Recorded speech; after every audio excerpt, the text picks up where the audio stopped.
Capítulo 9. Mary e eu crescemos na mesma rua. Nossas mães eram amigas e por isso muitas vezes éramos enxotados de casa para brincar enquanto elas tomavam chá e fofocavam. Brincávamos de pega-pega e pique-esconde e nos sentávamos no meio-fio para tomar picolé quando a carrocinha de sorvete aparecia. Isso foi antes de Annie nascer, então imagino que tínhamos 4 ou 5 anos na época. Eu venerava Mary em silêncio e ela me tolerava em silêncio, por ser a única criança de sua idade na rua. Na escola, ela logo me descartava porque preferia brincar com colegas mais populares. Acredito que eu tenha aceitado isso como meu destino. Mary era bonita e divertida, e eu era um menino estranho e isolado de quem ninguém gostava. Quando chegamos ao ensino médio, comecei a perceber que Mary era muito mais do que bonita. Era linda.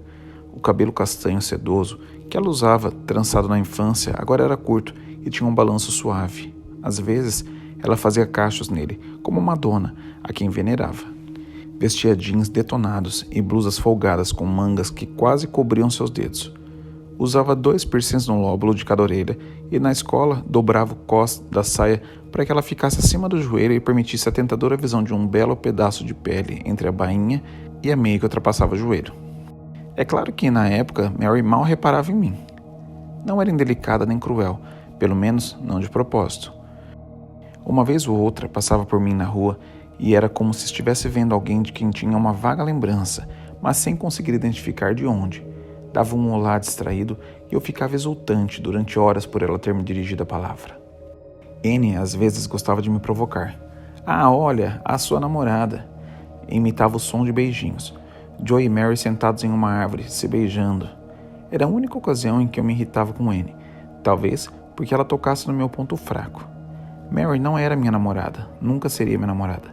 Garotas como Mary não saíam com garotos como eu, nerds, magricelas e desajeitados que liam histórias em quadrinhos e ficavam jogando no computador. Elas saíam com caras certos, que jogavam futebol e rugby e passavam o recreio inteiro cuspindo e dizendo palavrões sem motivo. Caras como Stephen Hurst. Eles começaram a namorar no 3º ano. De certa forma, parecia quase inevitável. Hurst era o bad boy da região, Mary a garota mais bonita do colégio, e era assim que funcionavam as coisas. Eu não sentia ciúme. Bem, talvez um pouco. Mesmo assim, sabia que Mary era melhor que Hurst. Ela brilhava mais, era mais simpática e, ao contrário de muitas garotas da escola, tinha ambições maiores do que se casar e ter filhos. Depois que fui aceito pelo grupo de Hurst e Mary, começou a reparar de novo em mim. Ela me falou da sua vontade de entrar na faculdade e estudar moda. Era boa em arte.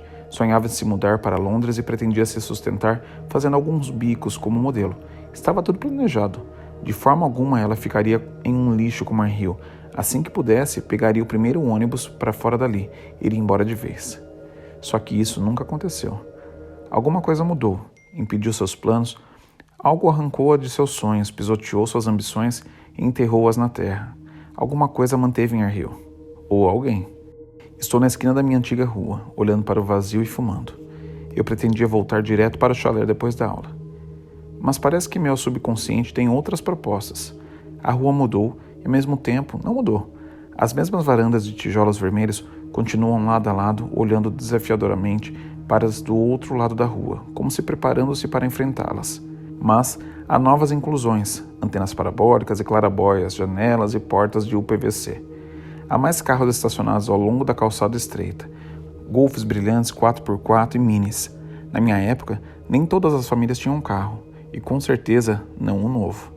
Algumas coisas continuam iguais. Um grupo de jovens está em volta de uma motocicleta meio desmontada, fumando e bebendo cerveja. Alguns cachorros latem alto e sem parar. Dá para ouvir música saindo por uma das janelas, baixo, pesado, melodia e letras fracas. Há um grupo de garotos chutando uma bola de um lado para o outro. Minha antiga casa, a 29, fica na metade da rua.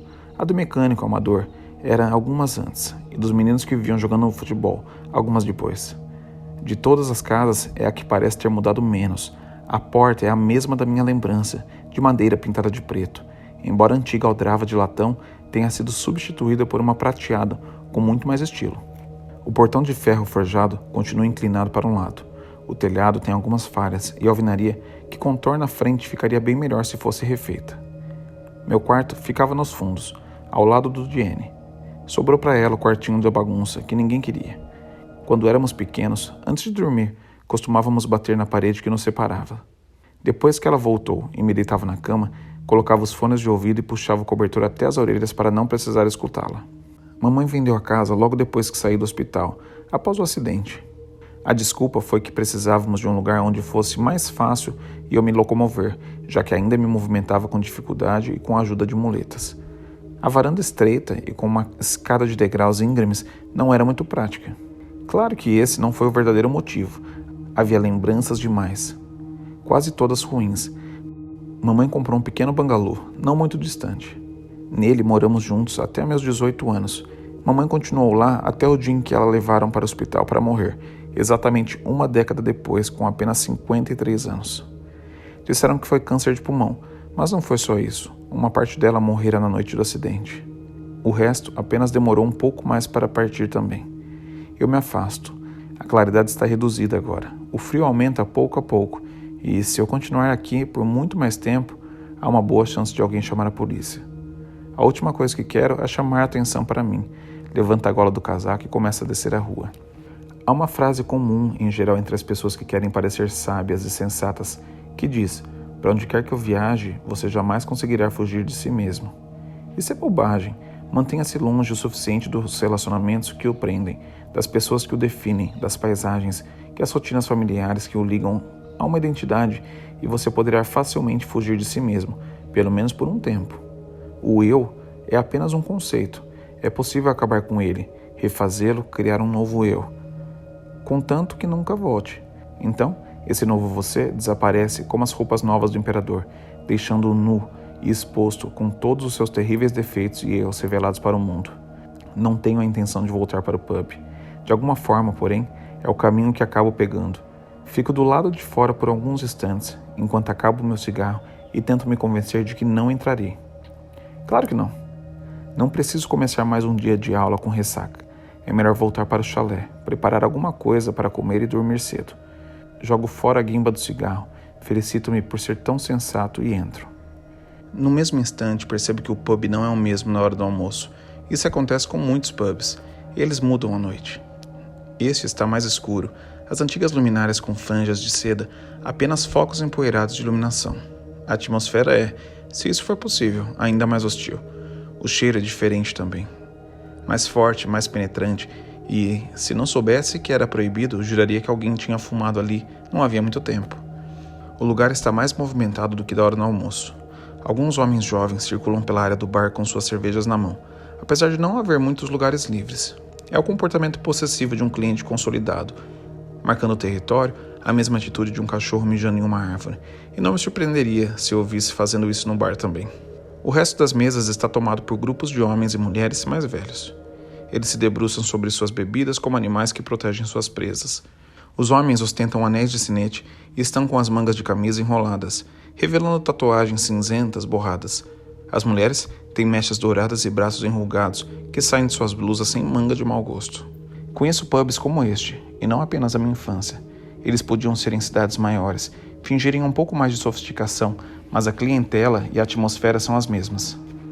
Não são pubs para reuniões de família ou uma boa taça de chardonnay gelado com as amigas. São pubs dos clientes habituais, pubs de beberrões e, em alguns casos, pubs dos jogadores. Caminho em direção ao bar, tentando não parecer tão deslocado quanto me sinto. Embora conheça todos os tipos de pubs, neste ainda sou um estranho, apesar de ter crescido aqui. Não é bem aquele momento, porta vai e vem, se abrem e o pianista para de tocar. Mas sou capaz de jurar que, por um momento, o burburinho das conversas é interrompido e todos os olhares se voltam para mim enquanto me dirijo ao bar. A senhorita assustadora não está trabalhando hoje à noite. No lugar dela, um careca com bolsas pretas, como tinta sob os olhos e vários dentes faltando me olha com desconfiança. O que você quer? Um copo de Guinness, por favor. Ele começa a servir a cerveja em silêncio. Agradeço, pago e enquanto a espuma da cerveja baixa, examino de novo o ambiente. Vejo uma mesa livre em um canto afastado. Depois que ele completa o copo, caminho até a mesa e me sento. Os cadernos dos alunos estão comigo, então os tiro da bolsa e faço algumas correções enquanto bebo minha Guinness. Apesar dos funcionários, da iluminação, do cheiro e da decoração, a cerveja é boa. Desce mais depressa do que eu pretendia. Volto para o bar. O barman está do outro lado. É evidente que ele passou por uma milagrosa transformação de personalidade e está sorrindo e dando risada com um grupo de homens nos quais reparei quando entrei. Na verdade, ele parece tão sociável que por um momento até me pergunto se ele tem um irmão gêmeo idêntico. E espero. Um dos jovens olha para mim e diz alguma coisa. O barman ri mais alto e continua a falar. Espero mais um pouco, tentando parecer tranquilo, tentando não me irritar. Ele não para de falar. Dou um pigarro alto. Ele olha e o sorriso desaparece e, de má vontade, atravessa o bar na minha direção. Como se atraídos por uma força magnética invisível, 2 dos rapazes o seguem. Ergo meu copo vazio. Obrigado por finalmente fazer seu trabalho. Outra Guinness, por favor. Ele pega um copo e o enfia embaixo da torneira. Estou ciente de que os 2 jovens estão inconvenientemente próximos de mim. Um é baixo e atarracado, tem a cabeça raspada e o braço coberto de tatuagens. O outro é mais alto e magro, tem a pele ruim e usa o cabelo em um penteado estranho e cheio de gel, que eu diria que combina com meias brancas e calças curtas demais. Eles não estão invadindo meu espaço pessoal, pelo menos não ainda. Apenas se aproximam do limite. Posso sentir o desagradável cheiro azedo de suor, mais ou menos mascarado por um desodorante barato. Alguma coisa nessa dupla me parece estranhamente familiar, ou, talvez, seja apenas a ameaça de confronto com a qual estou habituado. Enquanto espero, observo a Guinness subir um pouco a pouco no copo. Então, ouço o mais baixo e robusto dos 2 dizer: Nunca vi você aqui antes, companheiro. Se há uma coisa que detesto, mais do que ser chamado de cara, é ser chamado de companheiro por alguém que não é e nunca o será. Eu me viro e sorrio. Mudei há pouco pra cá. Você é o novo professor, diz o cabelo esquisito. Isso mesmo. Adoro quando as pessoas me dizem coisas que já sei. Joy Thorne. Estendo a mão, nenhum dos 2 se atribuiu o gesto. Está morando no antigo chalé dos Morton? De novo, o chalé dos Morton. Tragédias. Em especial, tragédias sangrentas e violentas. Deixam uma marca em tudo ao redor. Isso mesmo, repito. É estranho pra caralho, não? Cabelo esquisito aproximou-se ainda mais. O que quer dizer com isso? Você sabe o que aconteceu lá, não sabe? Pergunta atarracado. Sei. A maioria das pessoas não gostaria de morar em um lugar onde um garoto morreu daquele jeito. A não ser que seja uma pessoa bem estranha, acrescenta cabelo esquisito, para o acaso de eu não ter entendido as sutis entrelinhas. Acho que deve ser bem estranho, então. Está fazendo graça, companheiro? Acho que não. Ele se aproxima ainda mais. Não gosto de você. E eu ia agora mesmo pedir o número do seu telefone. Vejo-o cerrar o punho. Pego o copo vazio, pronto para quebrá-lo no balcão do bar, se necessário. E isso já foi necessário pelo menos uma vez antes. Então, quando a violência parece inevitável, ouço uma voz familiar dizer: Tudo bem, rapazes? Não há nada de errado por aqui, não é mesmo? Os irmãos cara de pau se viram e desaparecem. Um vulto alto e corpulento caminha até o bar. Talvez eu acredite mesmo em fantasmas, penso. Maus fantasmas que nem tempo, distância ou água benta conseguirão exorcizar. Joy Thorne, ele diz. Há quanto tempo? Olho para Stephen Hurst. Sim, há quanto tempo?